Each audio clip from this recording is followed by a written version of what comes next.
kita masuk materi obat apa namanya itu wajib apotek.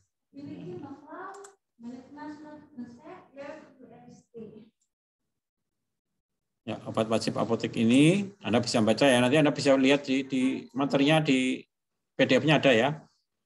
Apakah obat wajib apotek itu? Obat wajib apotek adalah obat keras ya, termasuk obat keras.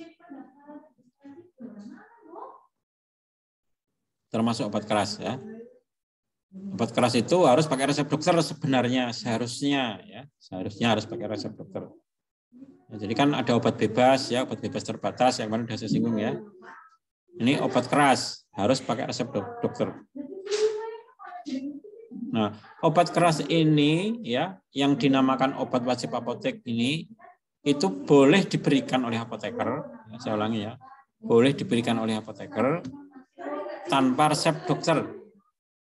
Jadi tidak usah pakai resep. Kan harusnya kan obat keras kan pakai resep, tapi ini enggak. Ya.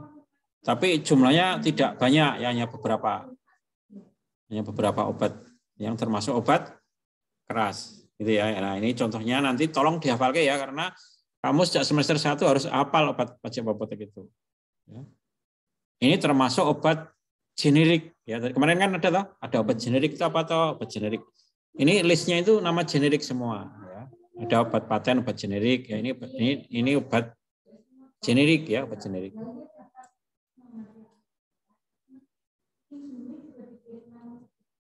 Nah, ini saya langsung aja. Yang pertama yang harus dipahami adalah obat wajib apotek ini harus diserahkan oleh apoteker. Harus diserahkan oleh apoteker. Ini contohnya ya, ini contohnya adalah pil KB ya, contohnya. Alat kontrasepsi atau pil. Jadi alat kontrasepsi atau pil itu tidak perlu pakai resep dokter ya. Tetapi hanya boleh diberikan jika sudah pernah kontrol ke dokter. Jadi kalau ada ibu-ibu sudah pernah kontrol ke dokter, itu boleh kita berikan. Dulu pakai apa, Bu? Oh, makanya ini ya sudah diberikan boleh. Kemudian yang diberikan hanya satu blister aja atau satu siklus. Jadi yang diberikan itu untuk 28 hari ya. Nah, kemudian pasiennya itu harus kontrol ke dokter setiap 6 bulan. Ya, setiap 6 bulan harus kontrol ke dokter. Nah, ini adalah obat-obat pil KB ya, atau kontrasepsi oral. Nah, itu sekali lagi boleh diberikan ke pasien tanpa resep dokter, tapi syaratnya adalah pernah dulu dikonsultasikan ke dokter, pernah periksa ke dokter. Kemudian yang kedua, obat saluran cerna. Ya, obat saluran cerna ini mulai dihafalkan semua ya. Jadi contohnya adalah metoclopramid. Ya. Metoclopramid. Metoclopramid ini adalah obat untuk mengatasi mual muntah. Ya. Itu boleh diberikan maksimal 20 tablet. Nah, ini boleh diberikan tanpa resep, gitu ya. Sekali lagi boleh diberikan tanpa resep. Nah. Kemudian yang kedua, yang lain adalah bisakodil. Ya, bisakodil itu mungkin Anda pernah mendengar ya, obat namanya dulkolak. Ya. Dulkolak itu bisakodil. Itu diberikan diberikan untuk mengobati orang yang nggak bisa BAB atau konstipasi. Maksimal 3 biji. Bentuknya itu suppositoria. Ya. Suppositoria itu bentuknya mungkin Anda pernah lihat ya, itu masuk dubur ya, dimasukkan ke dalam dubur. Bentuknya suppositoria ya. Jadi ini termasuk obat luar ya. Jadi kalau dikasih etiketnya biru ya. Nah, ini obat apa? Konstipasi ya, dulkolak gitu loh ya. Kemudian obat yang lain-lain ya, ini yang lain-lain misalnya apa ya? Nanti silahkan dibaca sendiri ya. Untuk sariawan yaitu hexetidin ya. Triamcinolon ya, untuk sariawan ya, triamcinolon. Itu kalau yang triamcinolon ini bentuknya salep ya, dioleskan di bibir. Kemudian obat saluran nafas ya. pertama adalah pengencer dahak atau mukolitik. Ya, pengencer dahak atau mukolitik. Nama lainnya itu pengencer dahak. Ya, nama lainnya mukolitik. Ini ada 3 ya, acetylcysteine, carbocisteine, dan bromhexine. Ya, itu bentuknya sirup atau tablet. Bromhexine itu bisolfon itu loh, bisolfon. Bisolfon itu ada yang tablet, ada yang sirup. Itu adalah pengencer dahak. Namanya mukolitik. Kemudian obat asma. Ya, obat asma ini ada 3 ya yang boleh diberikan tanpa resep dokter ya. Tapi ini merupakan tidak langsung ya. Misalnya salbutamol ya. Salbutamol ini harus pernah dulu ke dokter dulu ya. Jadi pernah dia ke dokter. Nah, boleh diberikan itu maksimal 20 tablet atau 1 botol. Terbutalin ya, terbutalin itu juga boleh ya, ketatiban juga boleh ya. Jadi ini adalah obat asma. Kemudian obat nyeri ya. Sakit kepala, pusing, demam, nyeri haid.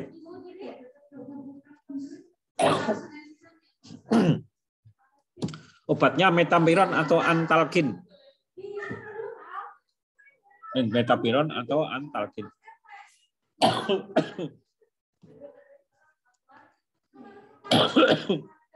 Kemudian kalau sakit gigi, obatnya asam mefenamat. Asam mefenamat itu untuk sakit gigi.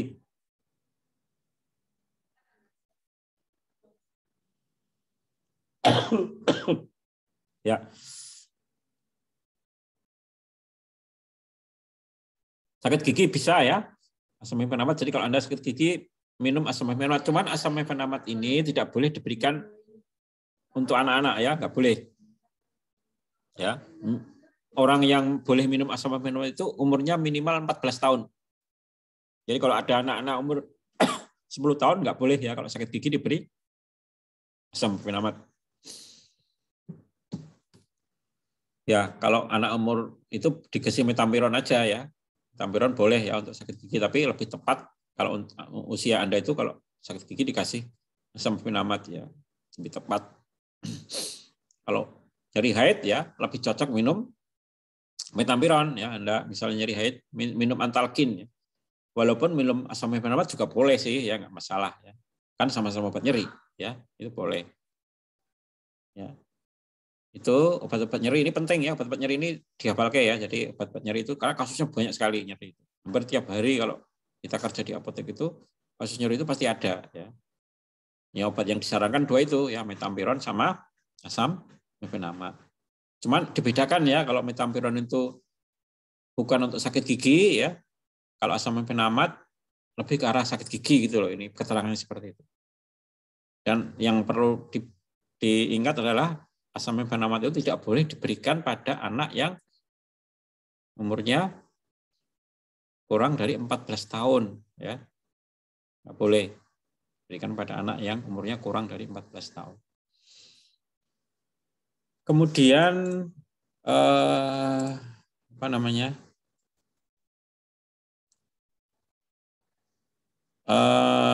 Mepidrolin. Nah, ini mepidrolin.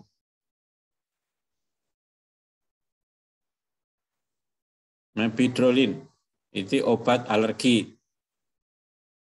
Ya. Gatal ya, kalau orang Jawa bilangnya gatal-gatal atau alergi.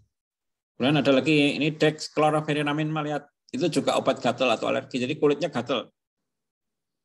Mungkin orangnya itu habis makan makanan tertentu, misalnya udang, terus dia badannya gatal-gatal lah misalnya. Alergi terhadap udang, ya alergi terhadap telur dan sebagainya. Itu adalah bisa diobati dengan ini ya, dexchlorobenzamine dan mepidrolin ya.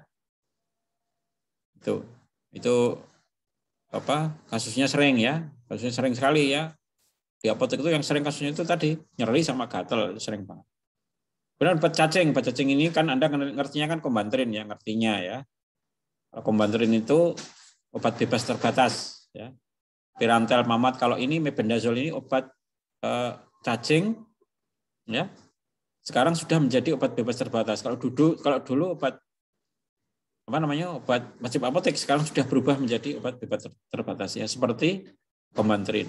Jadi mebendazole namanya ya. Jadi obat cacing itu tidak hanya Combantrin aja ya, tapi mebendazole. Itu ya, itu kemudian yang lain-lain itu salep semua, yang lain-lain ya, salep semua.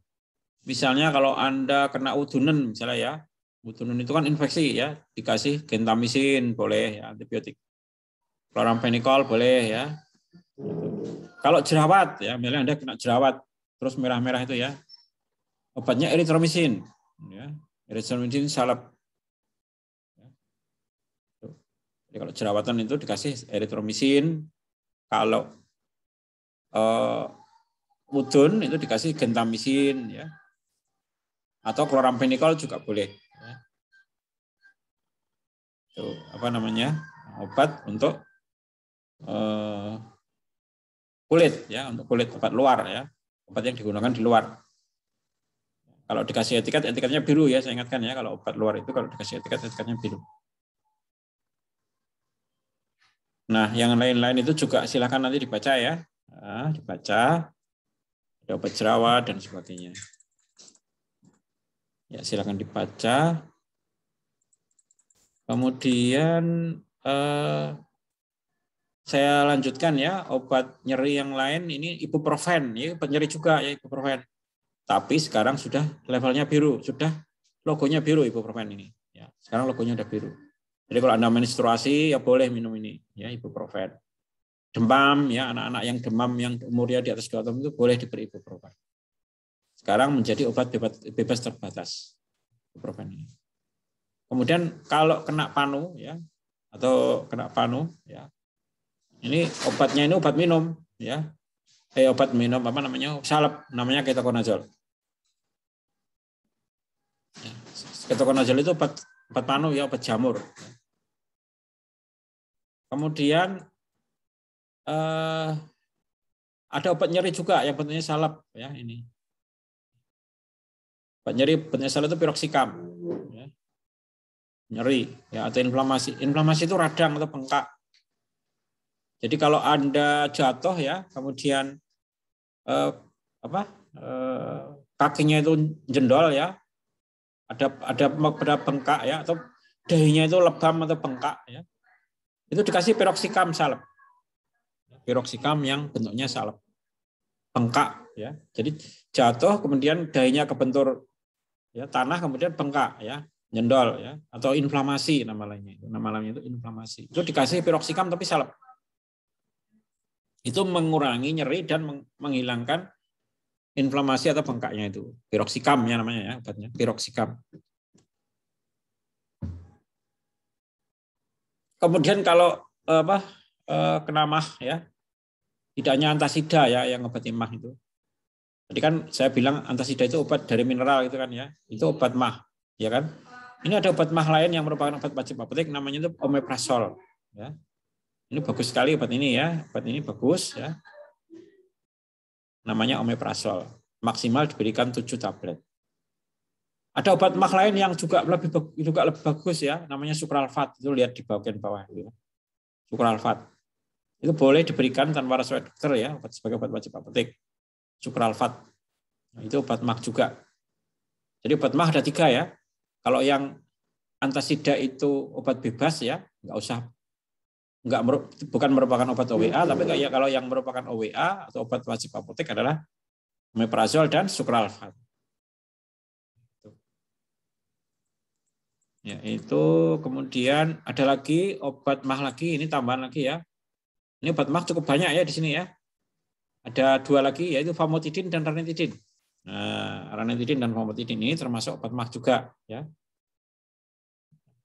Kalau nama lainnya itu ulkus ya. Ulkus ya. Ulkus itu adalah luka pada saluran cerna, namanya ulkus. Obatnya apa? Famotidin dan ranitidin. Ya, untuk mengobati ulkus. Kemudian ini bawahnya lagi adalah obat untuk ngobati gout ya atau asam urat ya. Obat asam urat atau gout ya, ini namanya allopurinol. Ya. Allopurinol itu obat asam urat. Ini banyak sekali kasusnya ya. Kemudian obat nyeri, obat rematik ya, obat rematik. Obat rematik, anti rematik ya. Anti rematik atau anti inflamasi itu diklofenak namanya obatnya. Diklofenak natrium atau diklofenak. Biasa diklofenak ya. Nah, obat ini boleh diberikan tapi pengulangan resep. Ini jadi dokter ya. Mengobati rematik. Jadi kalau ditanya obat rematik apa sih? Diklofenak itu jawabnya ya. Atau apa? Piroksikam. Nah, piroksikam itu juga obat rematik. Piroksikam tadi juga ada bentuk salep tadi ya, masih ingat ya. Itu piroksikam kalau kita dahinya kebentur kemudian bengkak, itu diberi salep piroksikam. Kalau ini untuk rematik. Nah, piroksikam dan diklofenak ini adalah pengulangan resep dokter. Dicatat ya baik-baik ya, inflamasi itu sama dengan radang atau bengkak. Inflamasi. Nama lain dari inflamasi itu radang atau bengkak. Maka obatnya antiinflamasi gitu, atau anti radang atau anti bengkak. Rematik itu kan radang ya, radang rematik itu. Jadi bahkan yang parah itu sendinya itu bengkak sampai jendol itu ya. Maka diberi obat antiinflamasi atau anti radang. Jadi obat anti radang atau anti inflamasi itu diklofenak sama piroksikam, ya, ngobati radang atau inflamasi. Kemudian tambahan untuk obat gatal atau anti alergi ya. Jadi kan ada mepiridolin ya tadi ya, masih ingat ya. Ini ada lagi tambahan namanya cetirizin.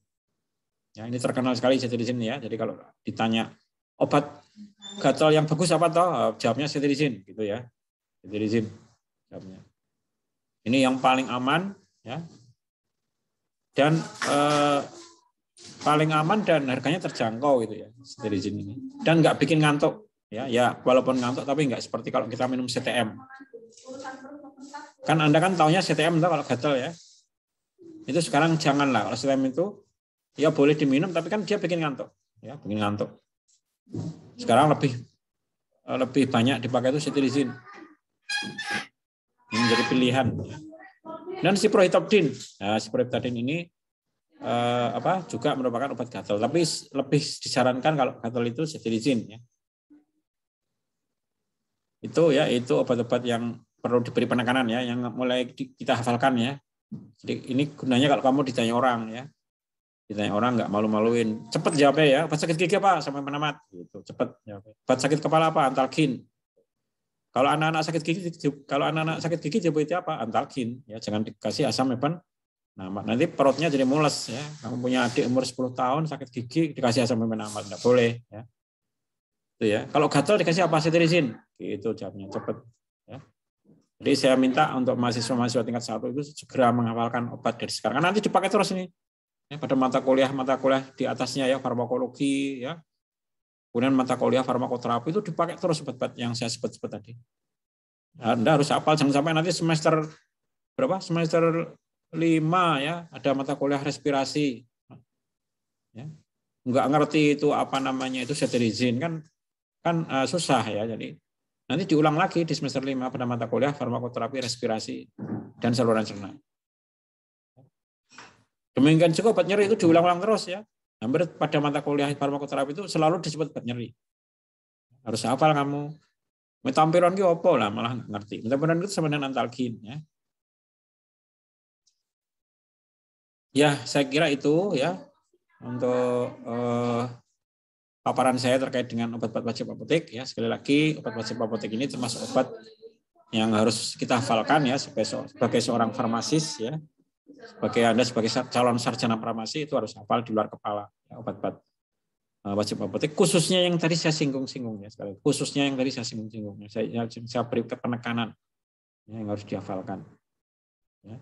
Mengenai dosisnya itu nomor 2 lah ya. Yang penting kamu hafal khasiatnya dulu ya. Dosis nanti ya pelan-pelan sih bisa hafal ya. Tapi dosis kan memang dihafalkan terus cepat lupa. Saya kira itu ya. Ini sudah jam 8:20 ya. Kamu punya waktu belajar ya, sekaligus nulis absensi ya, nanti saya cek ya absensinya. Kemudian nanti ini saya rekam ya, saya upload di YouTube. Nanti silahkan kalau mau melihat lagi videonya ada di YouTube. Kemudian untuk materi ini bisa dibaca lagi ya, PPT-nya. Kalau nggak ada cari di internet banyak ya, obat wajib apotek. Gitu ya. Nanti silahkan di-download di Edu. Silahkan di-download di Edu. Ya, saya kira cukup ya. Boleh bertanya, Pak? Ya, silakan. Untuk apa rematik dan asam urat itu ada perbedaan yang spesifik nggak ya, Pak? Ada. Jadi begini. Jadi orang itu kalau kena asam urat, ya pasti dia itu radang. Nah, itu penjelasan saya begitu. Makanya kalau orang terkena rematik itu biasanya dikasih dua-duanya. Dikasih diklofenak plus dikasih allopurinol. Biasanya seperti itu. Tetapi kalau ada orang kena rematik itu nggak dikasih asam allopurinol ya, karena rematik itu ya dikasih apa? Diklofenak. Jadi gini, kalau orang terkena asam urat, obatnya dua sebenarnya. Anti radang dan obat asam uratnya.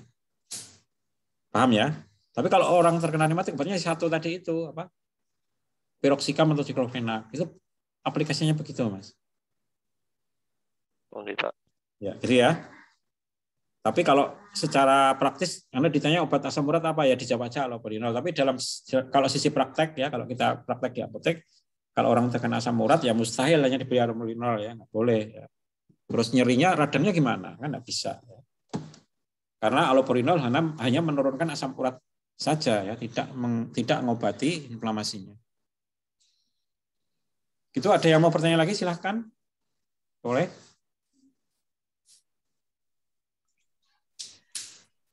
Maaf Pak, izin bertanya.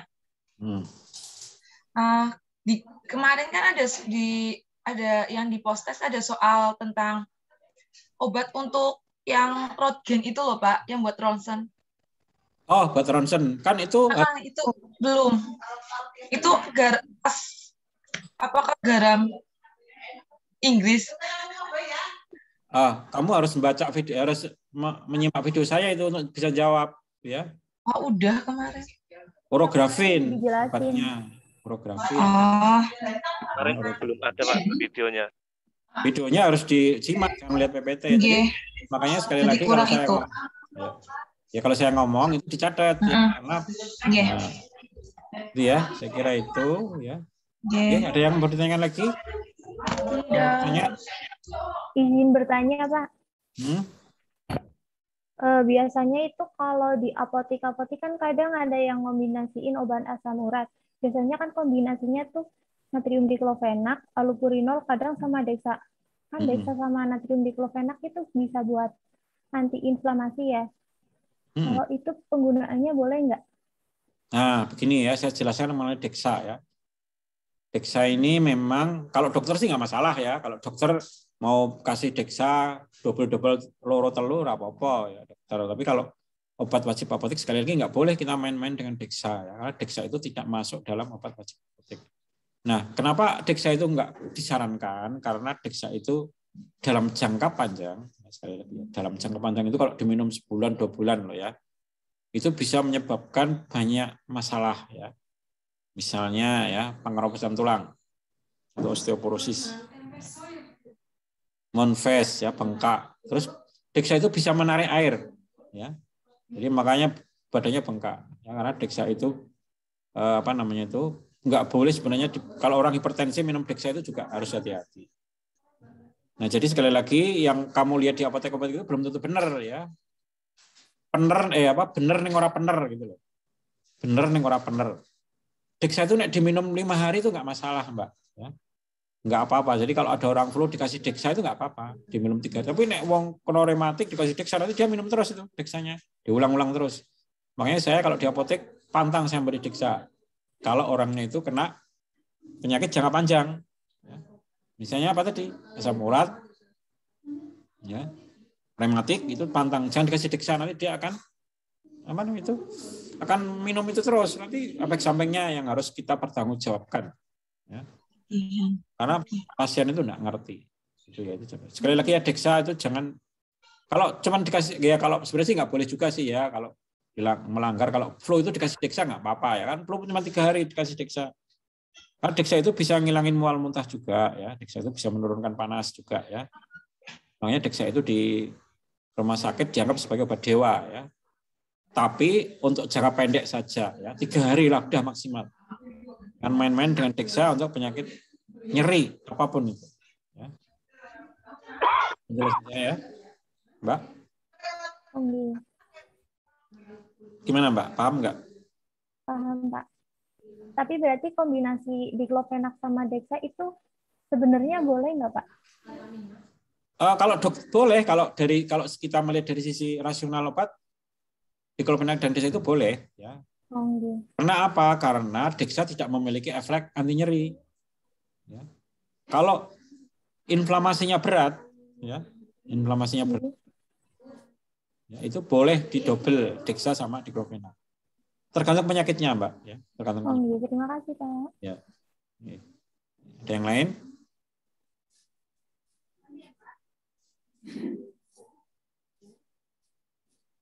Ya, oke ya. Saya kira cukup mengenai mata kuliah minggu kedua ya.